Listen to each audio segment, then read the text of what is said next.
Dr. Randy Feenstra, congratulations on announcing your run for governor of my great state of Iowa. And as a member of this great state of Iowa, I have just a few questions for you. One, predominantly, the biggest one that I have is why my great state has, in the last 5 years, jumped to number two in the national average of cancer diagnoses, only behind Kentucky. Iowa's rate of new lung cancer cases significantly higher than the national average. Now, you could say, well, that's because more people in Iowa smoke, right? But you would be wrong, because we don't even break the top 5 of top states that smoke in this country. Not to mention our kids. Kids are all getting cancer. I mean, like, the line just goes straight up. And nobody talks about it. I've never seen Ernst talk about it. I saw you post about it a lot. I saw you post about all the new funding that they're getting to fight cancer and new hospital wings and how you stand with breast cancer survivors and all of that stuff. I've seen you post a lot, but I've seen you post nothing about why the great state of Iowa has suddenly just jumped astronomically in cancer diagnoses.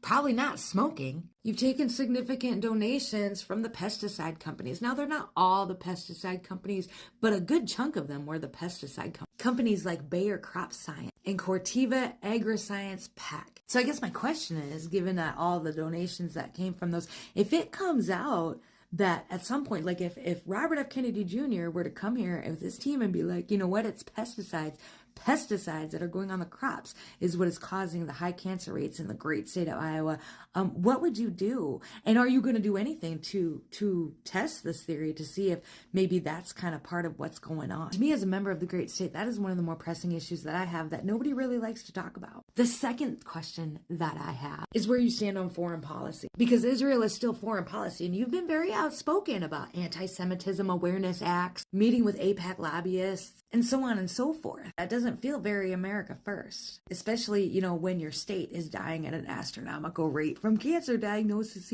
Those are the two biggest questions I have. You post a lot about ag and about regulations and all of that stuff, but at the end of the day, if everybody here in this state dies from cancer, none of that's gonna matter. No, and I'm being very serious as a person, again, from this great state, and a state that I have zero intention on moving from. As a conservative voter, okay, I'm gonna be the one that's voting for you, and I want to know about these things. I want to know if you legitimately took any money from AIPAC by the end of all of this, and I want to know if that's going to sway your decision making based on legislation that's done here in my great state. I'm sure as you continue on with your campaign, more and more things are going to come up. I do have some questions about one of your biggest donors, Hillcrest Holding, which is a big fan of multifamily housing and corporate expansions. I don't know how that's going to help small farmers or people who want to be small farmers when corporate expansions come in and buy up all the farms. I'd like to know your opinion. In fact, I'd like to know your opinion on a whole bunch of things. I would invite you to come onto my show as, again, a member of the great state